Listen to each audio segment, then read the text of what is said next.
when you learn Russian, you always have this problem. Which word to choose? Я, мне, or меня? Is it correct to say я холодно or мне холодно? Меня зовут or я зовут? Я читаю or мне читаю, меня читаю? You never know. My name is Alina, I am your Russian teacher, and today I'm gonna help you with this. In this video, I'll answer this question. Watch it till the end, and if you want to support me, don't forget to like this video and to leave any comment. And let's begin. So, our main question is, which one to choose? Я, мне, or меня? And what does it depend on? My answer is, it depends on a case. Unfortunately, there is no magic here. Again, it's simply this complicated Russian grammar. But I'll give you the main situations where we use я, мне, меня, so you will know the answer and you'll be able to say it correctly in any situation you want. Let's start with я, the main basic form of I. You will use it every time it's a subject of an action, when you're performing the action, like я читаю, я делаю, я смотрю, я учу.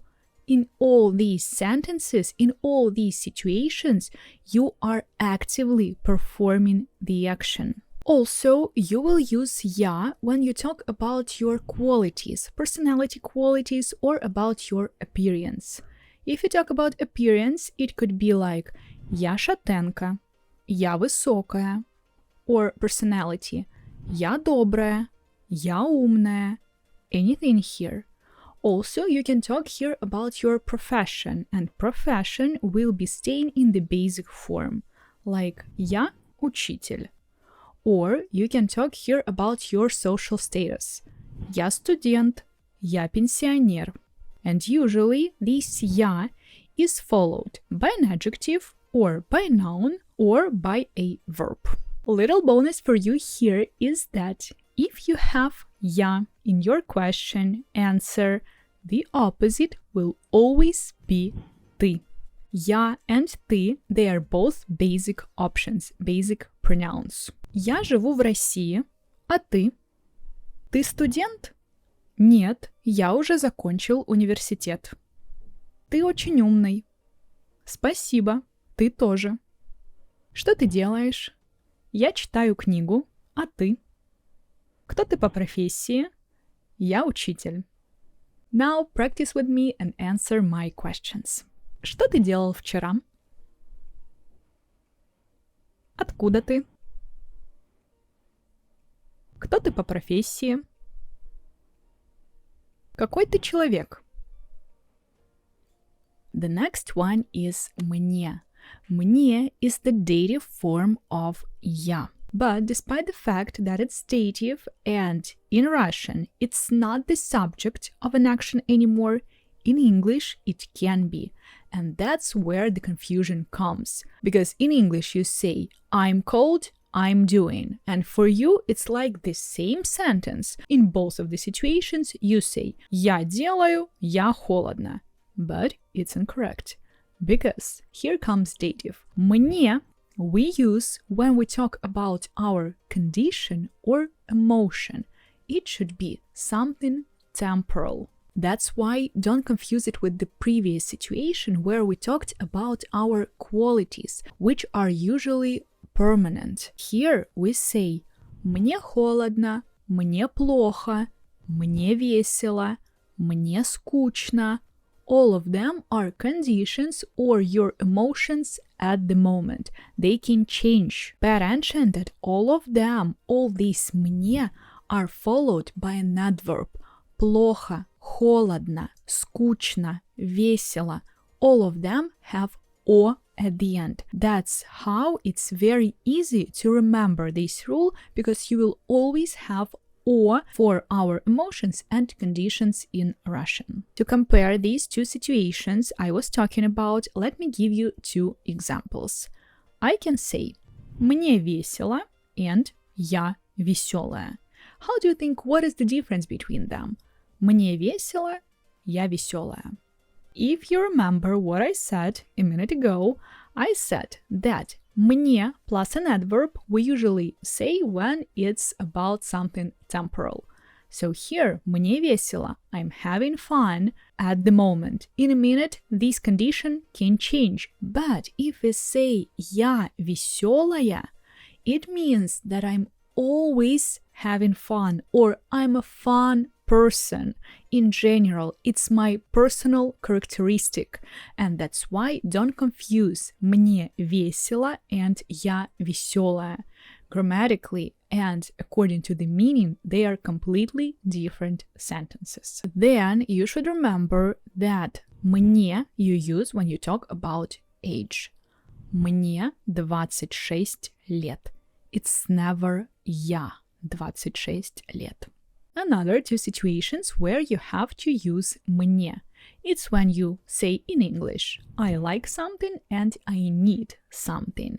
But in Russian we say мне нравится, мне нужно, мне надо, мне необходимо. In English, all this stuff, liking, needing something, they both are active actions. That's why it's confusing. But in Russian, they are not active actions. That's why we don't use я in these two situations. Always you have to use мне. The last part is when in English it's not a subject of the action anymore. It's not I'm cold, I'm having fun.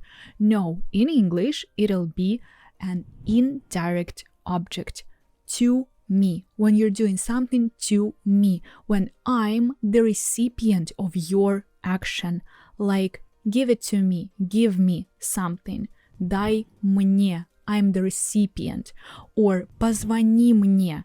I'm the recipient of your call. Again, another bonus. If you have мне, you will always say тебе as the opposite. Тебе нравится красный цвет? Да, мне нравится. Что тебе нужно? Мне нужен отдых. Тебе плохо? Нет, мне хорошо. Мне холодно. А тебе? Кому звонил босс? Он звонил мне.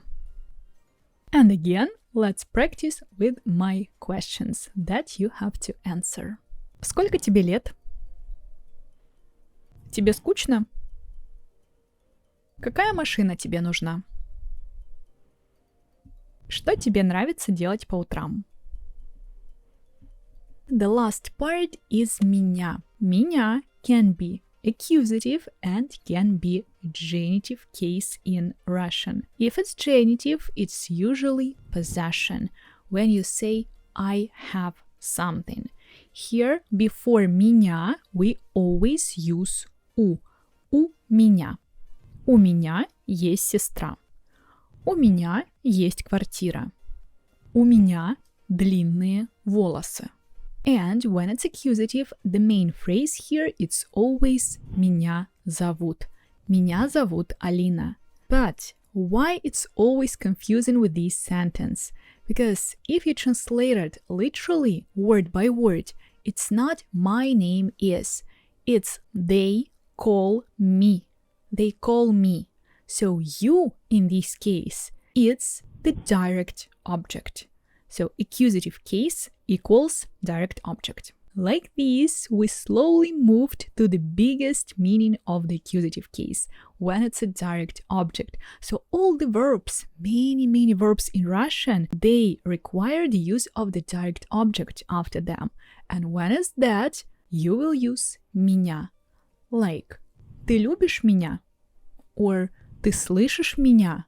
Or ты понимаешь меня? Understand me, love me, hear me. So it's always a direct object. It doesn't require any preposition between them. And that's why in Russian, in English, they are both direct objects. And again, if it's меня, we will use тебя as the opposite. У тебя есть братья и сестры? Да, у меня один брат и одна сестра. У тебя красивые глаза. Ты слышишь меня? Да, я тебя слышу. Он меня совсем не понимает. Меня зовут Алина, а тебя? And the last practice for today, now with the word меня, тебя. Как тебя зовут? У тебя есть машина? Ты понимаешь меня? Ты видишь меня сейчас? Very good job. I'm sure that you answered all my questions correctly. And now you perfectly know the difference between я, мне, меня, and as bonuses, the difference between ты, тебе, тебя. Because always you ask a question how to say me too or and you, because every time you see it, it's different. So now you know why it's different and you know when to use it correctly. Thank you very much for watching. I hope you enjoyed this video and I hope to see you in my next lesson. Subscribe to my channel and learn Russian with me.